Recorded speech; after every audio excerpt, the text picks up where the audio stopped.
Si nos fijamos bien, absolutamente todo a nuestro alrededor está en constante movimiento, desde el coche que pasa por la calle hasta los planetas girando en el espacio. Para poder describir todo esto, la física tiene un lenguaje propio, uno súper preciso, y ese es la cinemática. Así que, ¡arrancamos! Entonces, la gran pregunta es, ¿cómo hablamos del movimiento de una forma que todo el mundo entienda, sin confusiones? La respuesta está justamente en aprender a hablar este idioma, en dominar los conceptos básicos de la cinemática. Y bueno, ¿qué es exactamente la cinemática? En pocas palabras, se enfoca en el cómo se mueven las cosas. Piénsenlo así. Es como describir la ruta de un viaje paso a paso sin preguntar por qué se eligió ese destino o ese camino. Las causas, o sea, las fuerzas que provocan el movimiento, eso es otra historia. Por ahora, solo nos interesa ser los mejores narradores del viaje.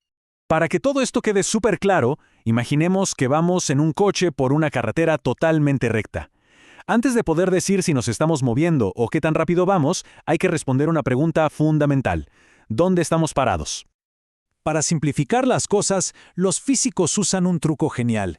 En lugar de complicarse con el tamaño del coche, su color o su modelo, lo tratan como si fuera un simple punto en el espacio, una partícula. Esto nos permite olvidarnos de los detalles y concentrarnos solo en lo que importa, su movimiento. Y para seguirle la pista a esa partícula, a nuestro coche, necesitamos dos herramientas básicas. Primero, un sistema de coordenadas, que podrían ser los letreros de los kilómetros en la carretera. Y segundo, algo obvio pero crucial, un reloj para medir el tiempo.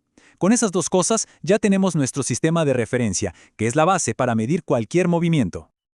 Ok, perfecto. Ahora que ya sabemos cómo ubicarnos, vamos a meternos con un tema que, créanme, confunde a muchísima gente.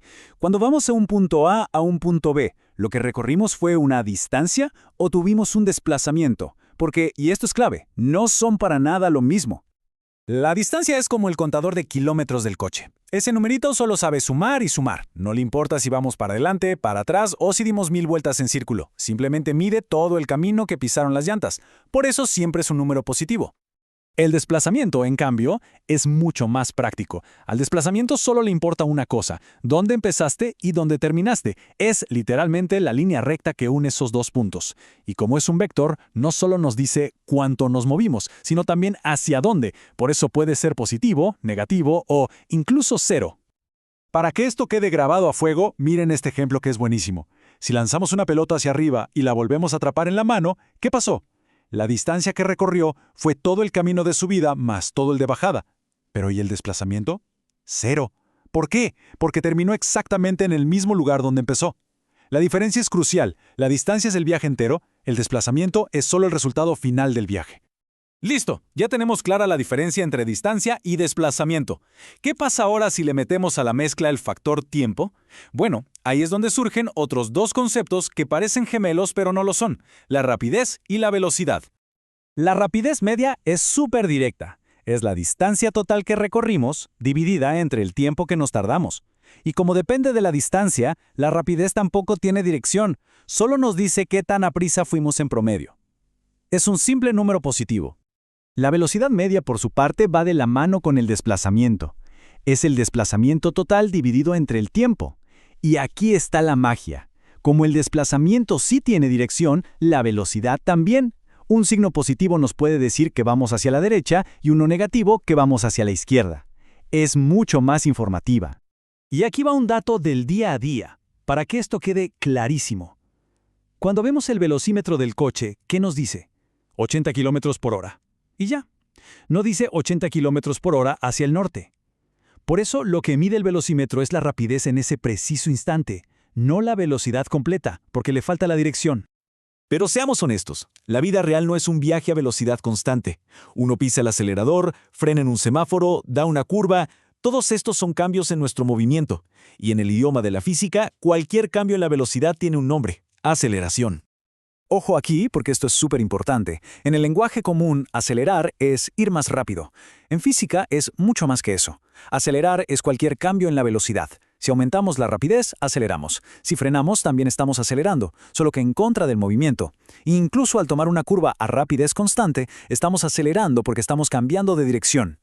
Y esto nos lleva a una de las trampas más comunes de la cinemática. La pregunta del millón. Si la aceleración es negativa, ¿significa que estamos frenando sí o sí? La mayoría de la gente diría que sí, pero la respuesta es un poquito más interesante. A ver, la clave no está en el signo de la aceleración por sí sola, sino en cómo se lleva con el signo de la velocidad. Piénselo como un equipo. Si la velocidad y la aceleración tienen el mismo signo, o sea, van para el mismo lado, siempre se va a ir más rápido. Por ejemplo, si un coche va en reversa, velocidad negativa, y pisa el acelerador, aceleración también negativa, pues irá más rápido hacia atrás. En cambio, si los signos son opuestos, es como si estuvieran peleados, cada uno jalando para su lado, y el resultado siempre es el mismo, el objeto frena. Si vamos hacia adelante, velocidad positiva, y frenamos, aceleración negativa, bajamos la rapidez. Así que la regla de oro es, los signos coinciden, aumenta la rapidez, son diferentes, disminuye. Así de fácil. Entonces, para poner un poco de orden, podemos resumir todo lo que hemos visto en dos tipos principales de movimiento en línea recta. Piensen en el modo piloto automático y el modo con el pie en los pedales. Aquí lo vemos clarísimo. Por un lado está el movimiento rectilíneo uniforme, o MRU. Este es el modo control de crucero. La velocidad nunca cambia y por lo tanto la aceleración es cero. Su gráfica de posición es una línea recta. Por otro lado, tenemos el movimiento uniformemente acelerado, el MRUA. Aquí la aceleración es constante, haciendo que la velocidad cambie parejito. Su gráfica de posición es una curva, una parábola. Ok, hemos hablado mucho de coches y carreteras, pero lo realmente alucinante de todo esto es que no solo sirve para describir el tráfico, estos principios son universales. Y el mejor ejemplo lo tenemos todos los días, jalándonos hacia el suelo. Cualquier cosa que se cae, si nos olvidamos por un momento de la resistencia del aire, es el ejemplo perfecto de MRUA, de movimiento con aceleración constante. Esa aceleración es la que produce la gravedad. Es increíble pensar que las mismas ecuaciones que describen un coche frenando en la autopista también describen una manzana cayendo de un árbol.